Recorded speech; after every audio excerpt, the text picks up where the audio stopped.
واتقوا الله الذي تساءلون به والأرحام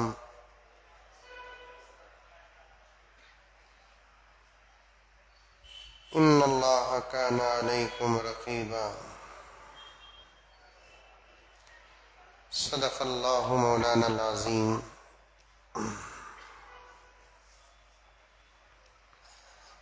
اللهم صل على سيدنا نبينا مولانا محمد وعلى آل سيدنا نبينا مولانا محمد وبارك وسلم.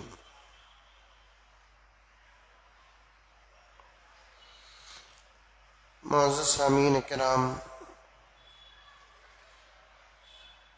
دراصل مجھے سورۃ النساء کے متعلق تفسیری باتیں پیش کرنا ہے.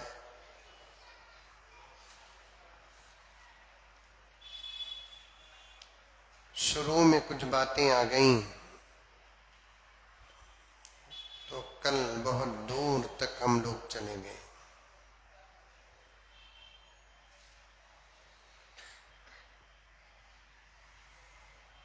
کل کی ادھوری بات آج مکمل کرنے کی کوشش کروں گا.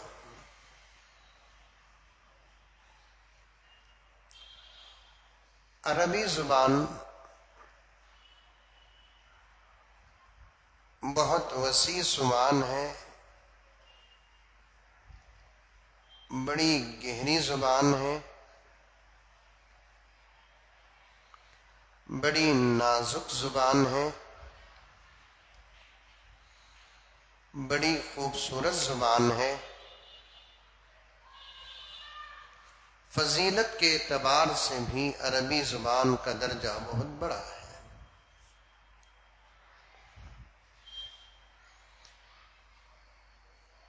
ویسے تو دنیا کے اندر جتنی زبانیں ہیں وہ سب اللہ کی پیدا کردہ زبان ہے.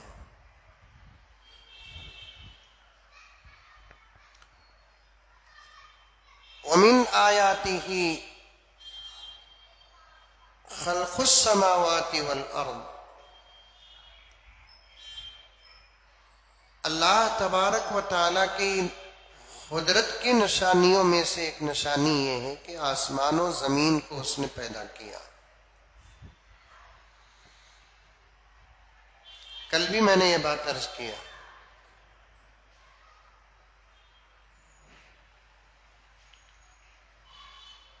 اور اس کے دلیل بھی پیش کیا کہ اللہ ہی اس آسمان و زمین کو پیدا کیا ہے،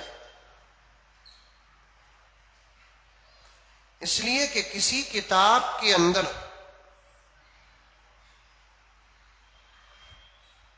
یہ لکھا ہوا نہیں ہے کہ آسمان و زمین کو ہمارے خدا نے پیدا کیا ہے. دوسری باتیں ہیں.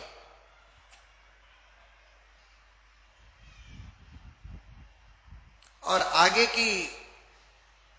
آگے کا جملہ دیکھیے. اللہ تعالیٰ فرماتے ہیں وَاخْتِلَافُ أَلْسِنَتِكُمْ وَأَلْوَانِكُمْ.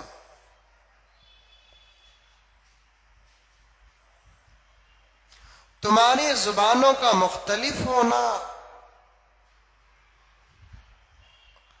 اور تمہارے رنگ روپ کا مختلف ہونا بھی اللہ کی قدرت کی نشانیوں میں سے ہے.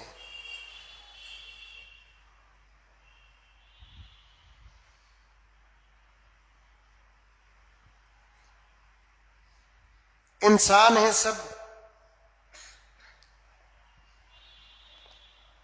بعض گورے، انتہا درجے پر گورے، بعض کالے، بعض سانولے. یہ سب اللہ تبارک و تعالیٰ کی پیدا کردہ ہے.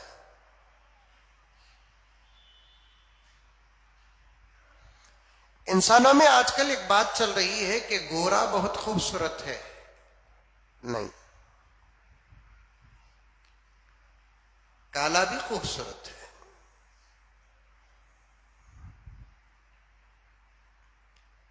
بنانے والے اللہ تبارک و تعالی ہیں. گورے کو بھی اللہ نے پیدا کیا، کالے کو بھی اللہ نے پیدا کیا.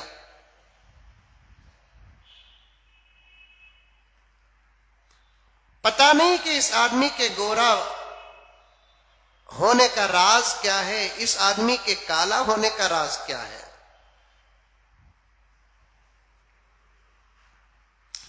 اور ایک بات عرض کرتا چلوں کہ انسان کی فضیلت گورے اور کالے ہونے میں نہیں ہے. انسان کی فضیلت اس کے اعمال کی وجہ سے ہے.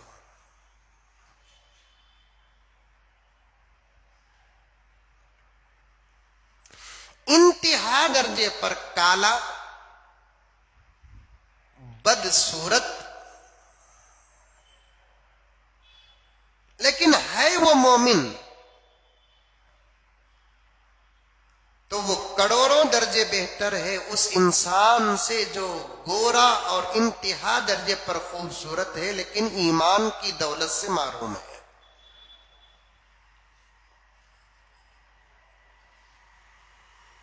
اور یہ بس سمجھ میں، ایک انسان انتہا درجے پر گورا ہے، دنیا اسے خوبصورت کہتی ہے، ہینڈسم اور اسمارٹ ہے، انسانی وضع خطا سب برابر ہے، لیکن ایمان سے محروم ہے. لیکن ایک انسان کالا ہے،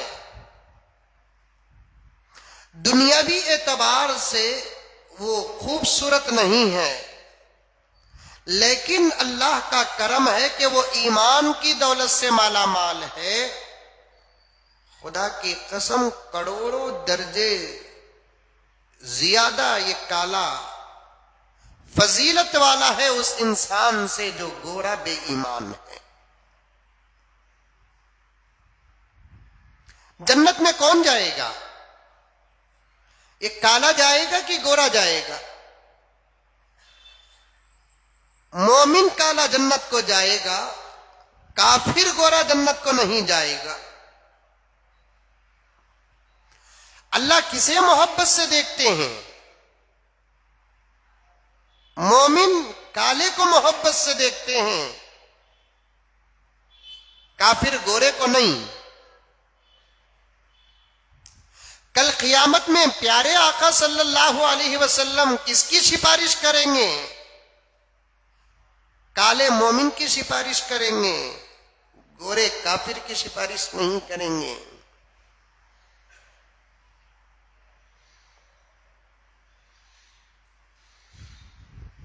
اور ایک آگے بات چلو، سمجھ رہے نہیں سمجھ رہے آپ لوگ؟ نہیں آج کا سموسہ زیادہ ہوگا کیا؟ سمجھ میں آ رہی ہے بات؟ اسی لیے کسی کافر کروڑ پتی مالدار ارب پتی عیش و عشرت میں رہنے والے کو دیکھ کر اپنا دل کبھی چھوٹا نہ کریں. میں کچھ نام لینا چاہوں تو لے سکتا ہوں، لیکن حالات سازگار نہیں. چھوٹی چھوٹی ہماری کلپس بھی دشمن دیکھ رہے ہیں. آپ عقل مند ہیں، سمجھ سکتے ہیں اشاروں کو.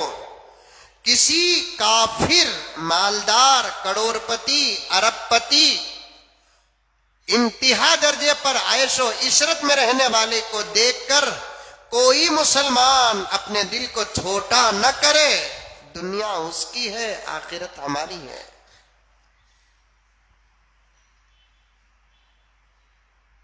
اللہ اسے ایمان عطا کر دیا تو عطا کر دیا، ورنہ جہنمی ہے وہ. انشاءاللہ تعالی ہم جنتی ہیں.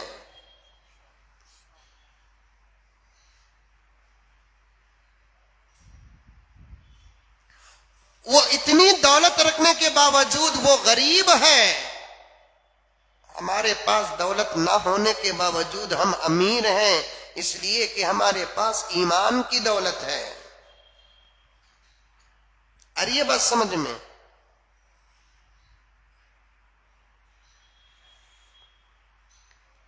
کسی کے پاس کروڑوں روپے کا بنگلہ ہے، اربوں کھربوں روپے کی جائیداد ہے، ہمارے پاس سادی سیدھی جو ٹو ویلر گاڑیاں ہیں، ویسے ان لوگوں کے پاس فلائٹس اور ہیلی کاپٹر ہیں،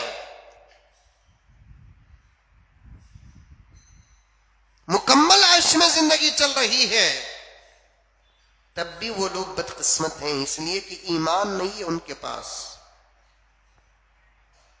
اور الحمدللہ فخر نہیں کرنا، الحمدللہ اللہ کا کرم ہے کہ ہم بڑے خوش نصیب ہیں، اس لیے کہ ہمارے پاس ایمان ہے۔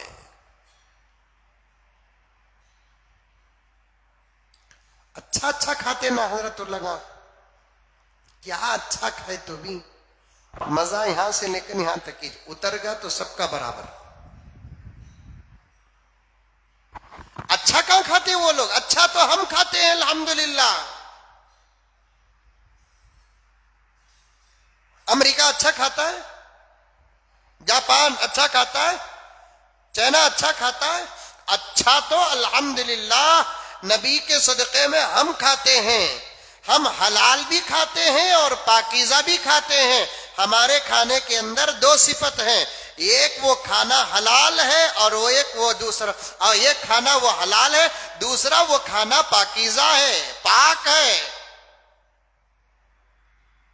اللہ تبارک و تعالیٰ نے قرآن میں بھی یہی کہا، حلال بھی کھاؤ طیب بھی کھاؤ، حلالن طیبہ، حلال بھی کھانا پاک بھی کھانا۔ حلال تو ان کو نصیب نہیں، الا یہ کہ ہمارے دکانوں میں آ کر خرید لے تو حلال مل جائے گا۔ اور پاکی کا کیا کہنا ہے میرے دوستو، اللہ حفاظت فرمائے۔ پیکنگ ذرا اچھی رہتی ہے بس اتنا ہی ہے، ورنہ پاکی فلائٹ میں آپ لوگ بیٹھے ہوں گے، لمبا سفر کیے ہوں گے، اور یہ کوئی مقدس سفر بھی نہیں کہ میں آپ کو دعا کروں کہ اللہ تعالیٰ آپ کو فلائٹ میں بٹھائے، براق ہو تو دعا کر سکتا ہوں آپ کو، گھوڑے میں بٹھائے آپ کو، کیونکہ گھوڑے کا سفر بہت اچھا سفر ہے، اونٹ میں بٹھائے اللہ تعالیٰ آپ کو، بولو آمین بولو، بہت اچھا سفر ہے اونٹ کا۔ فلائٹ، اس سفر کو لوگ بڑی عزت والا سفر سمجھتے ہیں۔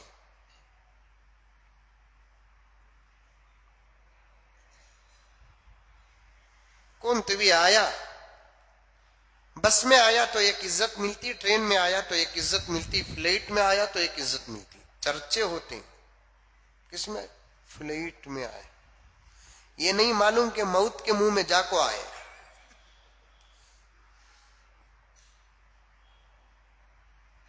ارے اٹک کو بھی نہیں لٹک کو بھی نہیں نا صاحب۔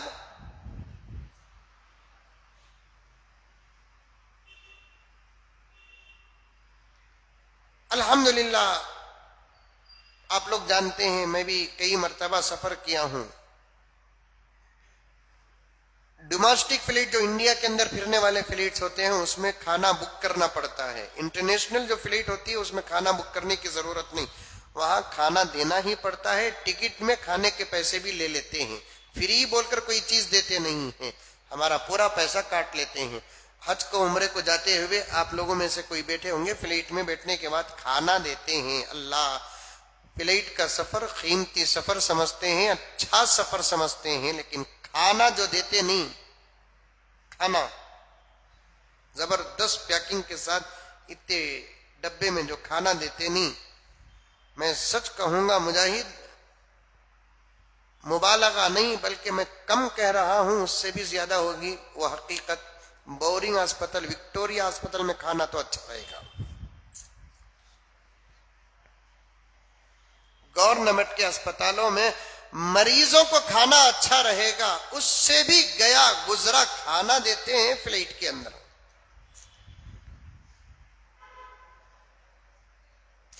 اچھا تو ہم لوگ کھا رہے ہیں الحمدللہ، ہماری روٹی حلال بھی ہے پاک بھی ہے، ہمارا چاول کا دانہ کھانا حلال بھی ہے الحمدللہ پاک بھی ہے، ہمارے سالن حلال بھی ہے پاک بھی ہے، ہمارے گوشت حلال بھی ہے پاک بھی ہے، ہماری مچھلیاں حلال بھی ہیں، پاک بھی ہیں۔ اچھا تو اس پوری زمین میں سب سے اچھا کھاتے ہیں تو مسلمان کھاتے ہیں۔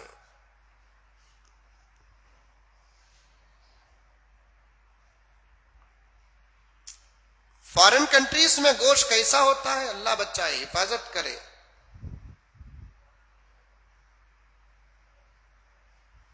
بازاروں میں جو مچھلیاں تلی تلی پکی پکائی ملتی ہے نا، اسی بنگلور کے اندر ایک مرتبہ ہوٹل میں جا کر بیٹھا، شاید وہ دوست بھی آئے ہوں گے،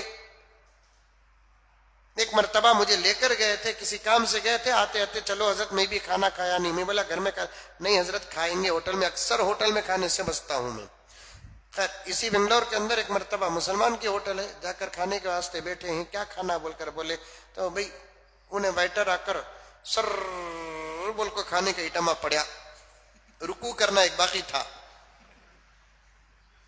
اب مچھلی لاؤ بولے تو مچھلی لے کر آیا، مسالہ اچھا تھا، مچھلی خراب تھی، بعد میں تحقیق کرے تو برابر دھو کر نہیں ہے۔ مسلمانوں کے ہوٹلوں کا یہ حال ہے تو غیر مسلموں کے ہوٹلوں کا کیا حال ہوگا؟ بات لمبی ہو جائے گی، میں بتانا چاہتا ہوں آپ کو، کھانے کا مسئلہ چھوڑو، ویسے تو کھانا سب سے اچھا ہم لوگ کھاتے ہیں، پاکیزہ کھانا ہم لوگ کھاتے ہیں۔ اب کپڑوں کی بات لے لیجئے، سب سے اچھے کپڑے، تن پورا ڈھکا ہوا لباس ہم لوگ پہنتے ہیں، سب سے گھٹیا کپڑے پہننے کے باوجود بھی جسم دکھتا ہے، اسے کپڑے بولتے۔ غریب تو وہ لوگ ہیں، ہر اعتبار سے امیر ہم لوگ ہیں الحمدللہ، نہ وہاں کیا یہاں بھی بولوں گا تو غلط نہیں، نہ ان امیروں کو کھانا اچھا ملتا ہے، نہ ان امیروں کے پاس پورا کپڑا ہے۔ امیر تو اسے کہتے ہیں جسے کپڑا زیادہ ملے، جس کا جسم پورا چھپے۔ نہ ان کے مردوں کو پورا کپڑا نصیب ہے، نہ ان کے عورتوں کو پورا کپڑا نصیب ہے۔ میں تو صاف صاف کہتا ہوں، اگر زکوٰۃ غیر مسلم کو دینا جائز ہوتا، صرف ایک زکوٰۃ ہی کی غیر مسلم کو نہیں دے سکتے، صدقات دے سکتے ہیں، تحفہ دے سکتے ہیں، زمزم دے سکتے ہیں، کھجور دے سکتے ہیں، قربانی کا جانور کا گوشت دے سکتے۔ ایک زکوٰۃ میں اسلام کا قانون ہے کہ یہ زکوٰۃ مسلمان سے نکلے گی اور مسلمان کو جائے گی، یہ مسلمان سے نکل کر غیر مسلم کو نہیں دے سکتے ہیں۔ یہ صرف یہ ایک مسئلے میں اسلام اپنی محبت کو اندر داخل رکھتا ہے۔ اگر اسلام میں زکوٰۃ غیر مسلموں کو بھی دینا جائز ہوتا تو میں کہتا کہ بھائی امریکہ بہت غریب ہے، آسٹریلیا بہت غریب ہے، ذرا یہاں بھی زکوٰۃ بھیجو۔ حقیقت میں بھی یہ لوگ غریب ہیں، ظاہر میں بھی یہ لوگ غریب ہیں۔ امیر تو الحمدللہ ہم ہیں، آپ ہیں، کلمہ پڑھنے والے ہیں۔ اسی لیے میں نے آپ کے سامنے کہا، ایک کالا آدمی ظاہری طور پر خوبصورت نہیں ہے، اور ایک گورا آدمی جو ظاہری اعتبار سے ذرا خوبصورت ہے، نقش و نگار اس کے اچھے ہیں، پھر بھی وہ کالا آدمی اللہ کا پیارا ہے، اس لیے کہ اس کے پاس ایمان ہے۔ اور آگے ایک بات سنیں آپ، یہ تو غیر مسلم اور مسلم کے درمیان کی بات ہے، مسلمانوں کے اندر کی بات کیا ہے؟ ایک مسلمان گورا گھمٹا خوبصورت ہے لیکن اس کے پاس عمل نہیں ہے، اور ایک مسلمان ایسا ہے کالا کلوٹا ہے لیکن اس کے پاس عمل ہے۔ ان دونوں میں سے بہتر کون؟ جو کالا کلوٹا ہے، اس کے پاس عمل ہے، وہ بہت زیادہ بہتر ہے اللہ کے نگاہوں میں۔ دنیا کے نگاہوں کا کوئی اعتبار نہیں، دنیا کی زبان کا کوئی اعتبار نہیں، دنیا کے القاب کا کوئی اعتبار نہیں. اللہ کے پاس، رسول اللہ کے پاس دین میں کس کا مقام بڑا ہے؟ وہ آدمی جس کے پاس عمل ہے، چاہے وہ کالا ہو، اگر وہ گورا ہو، اس کے پاس عمل نہیں ہے تو پھر دوستو اللہ کے نگاہوں میں اس کا کوئی مقام نہیں ہے. قرآن پاک میں ایک جگہ پر ارشاد فرماتا ہے اللہ تعالیٰ، ان اکرمکم عند اللہ اتقاکم، تم میں سے بہترین آدمی وہ ہے جس کے پاس تقوی ہو. ایک کالا آدمی ہے، چہرے پہ داڑھی ہے، ایک گورا آدمی ہے، چہرے پہ داڑھی نہیں ہے. ان دونوں میں سے اللہ رسول کا محبوب کون؟ جو کالا ہے جس کے چہرے میں داڑھی ہے. ایک عورت کالی کلوٹی ہے لیکن پردے والی ہے، حیا والی ہے، ادب والی ہے، اخلاق والی ہے، نماز والی ہے، عبادت والی ہے، تمیز والی ہے، تہذیب والی ہے، غیر مردوں کے سامنے نہیں آتی. اور ایک عورت وہ جس کے پاس حسن تو ہے لیکن عبادت نہیں، پردہ نہیں، حیا نہیں، شرم نہیں، تمیز نہیں، ادب نہیں، اخلاق نہیں. ان دونوں عورتوں میں اللہ کے نزدیک کس عورت کا مقام بڑا ہے؟ جو کالی کلوٹی ہو لیکن اس کے پاس پردہ ہے، عمل ہے، تقوی ہے، طہارت ہے. اللہ کے نزدیک اس کا مقام بہت بڑا ہے. آپ ایک نام سنے ہوں گے، رابعہ بصریہ کا نام سنے ہوں گے. آپ سنے ہیں؟ نہیں سنے؟ مسلمان ہے تو بچہ بچہ جانتا ہے، بڑا بڑا جانتا ہے، مرد عورتیں سب جانتی ہیں رابعہ بصریہ نام. بلکہ ہمارے گھر میں جب بچیاں پیدا ہوتی ہیں تو ہم چاہتے ہیں کہ اس بچی کا نام رابعہ رکھیں. یہ کون رابعہ؟ یہ کون رابعہ؟ حسن بصری کے دور کی عورت، سفیان ثوری کا زمانہ، اس دور کی سب سے بڑی اور بہترین عورت رابعہ بصریہ. ان کی فضائل میں تو بڑی بڑی موٹی موٹی کتابیں لکھی ہیں. کیا ان کے معرفت کی باتیں، کیا ان کا مقام، کیا ان کا مرتبہ. اللہ اکبر کبیرہ. میرے شیخ العالم نے ایک واقعہ لکھا ہے، غالباً حضرت ابراہیم بن ادھم یا حسن بصری دونوں میں سے کوئی ایک، ابراہیم بن ادھم ہی غالب گمان ہے کہ ایک مرتبہ حج کو گئے.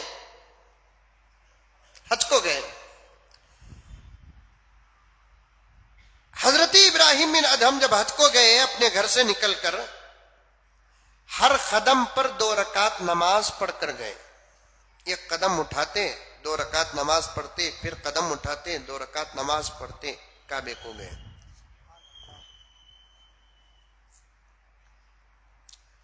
جا کر طواف کر رہے ہیں. طواف کرتے کرتے دیکھا کہ کعبۃ اللہ پر جو اللہ کی تجلی اتر رہی ہے، ایک حصہ طواف کرنے والے میں سے کسی کے اوپر برابر اتر رہی ہے، ویسے ہی سیم. سمجھ میں آ رہی ہے میری بات؟ کعبۃ اللہ پر جو تجلی اتر رہی ہے، جو نور تھا، عین طواف کرنے والوں میں سے ایک پر ویسے ہی تجلی اتر رہی ہے. ابراہیم بن ادھم طواف کرتے کرتے کرتے کرتے کرتے اس تجلی کو فالو کرتے ہوئے قریب پہنچے تو دیکھا کہ وہ ایک برقع پوش با پردہ عورت ہاتھ میں عصا لے کر مردوں سے بچتے بچاتے طواف کر رہی ہے. حضرت ابراہیم بن ادھم نے بڑے ادب کے ساتھ سلام کیا اور پوچھا کہ اماں، کیا میں پوچھ سکتا ہوں کہ آپ کون ہیں؟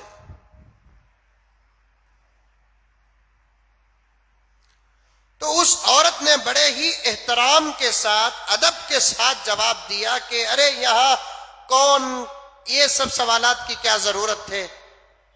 تو پھر حضرت ابراہیم بن ادھم نے کہا اتنا تو بتا دے کہ آپ کہاں سے آئی ہیں. تو اس اللہ کی بندی نے کہا کہ میں بصرہ سے آئی ہوں۔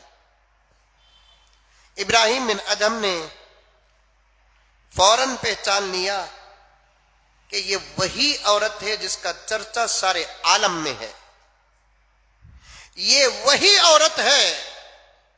معرفت کا سبق لینے کے لیے بڑے بڑے اولیاء اس کے گھر کا دروازہ کھٹکھٹاتے ہیں۔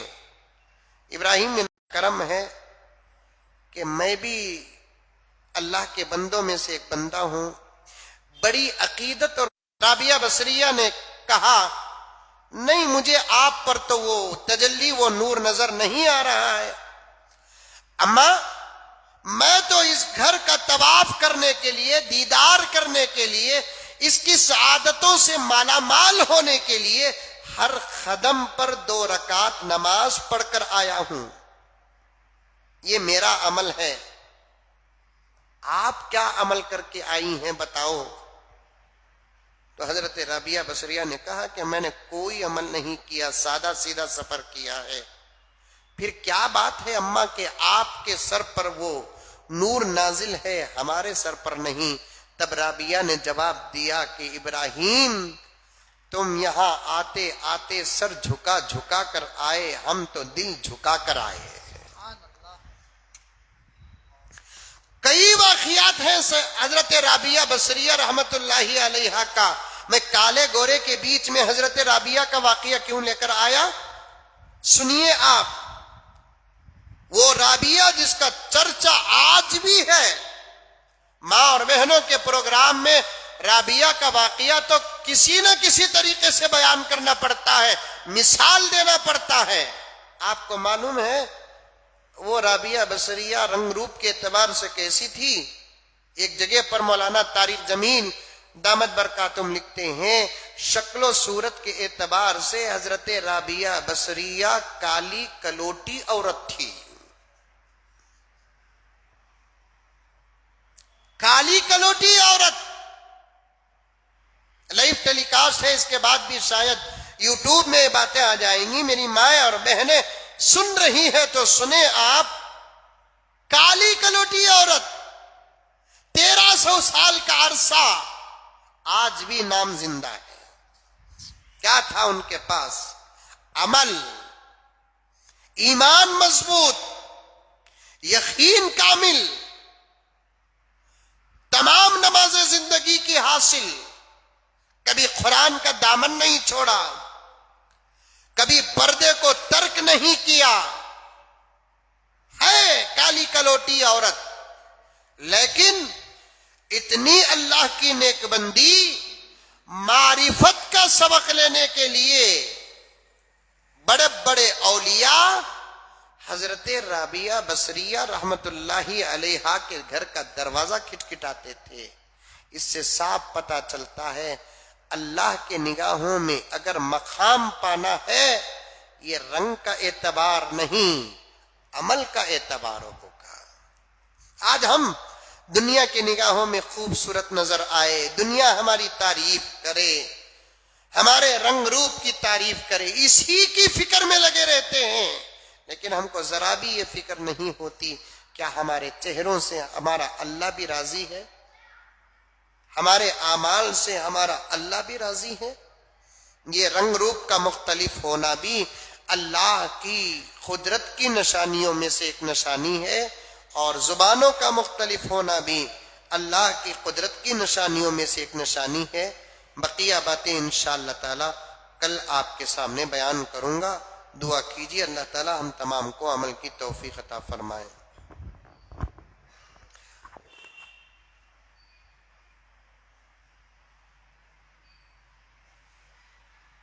ویسے تو میں خواب کی تعبیر بیان نہیں کرتا اور خواب رات میں پوچھنا بھی نہیں ہے، لیکن یہ خواب بڑا عجیب و غریب ہے، پتہ نہیں کہ کس نے لکھا ہے۔ صاحب لکھتے ہیں کہ حضرت مجھے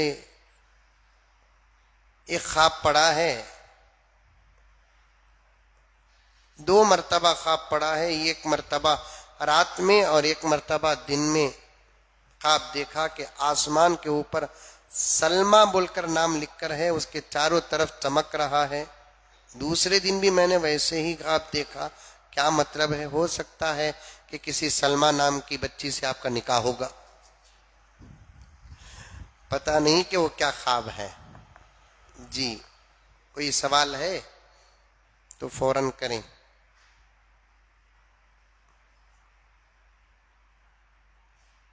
سوال کرنا ہے تو کیجئے، جلدی نہیں ہے تو بولیے۔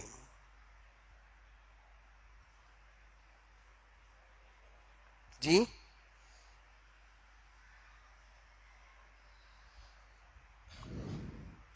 بچہ لا رہا ہے سوال۔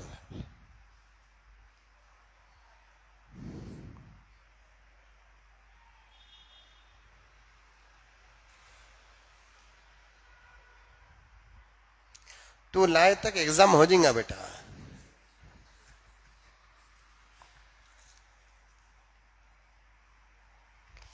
دعا کی درخواست ہے۔ ذاکر صاحب کے والدہ کی طبیعت ناساز ہے، دعا کی درخواست ہے، دعا کیجیے اللہ تبارک و تعالی صحت کاملہ عاجلہ مستمرہ عطا فرمائے۔ لک الحمد لک شکریہ اللہ، اللہم صلی علی سیدنا نبینا مولانا محمد وبارک وسلم۔ ربنا آتنا فی الدنیا حسنہ وفی الآخرۃ حسنہ وقنا عذاب النار۔ ربنا ظلمنا انفسنا وإن لم تغفر لنا وترحمنا لنكونن من الخاسرین۔ اللہم انک عفو کریم تحب العفو فاعف عنا یا کریم۔ صلی اللہ تعالی علی خیر خلق محمد وآلہ وصحبہ اجمعین برحمتک یا ارحم الراحمین۔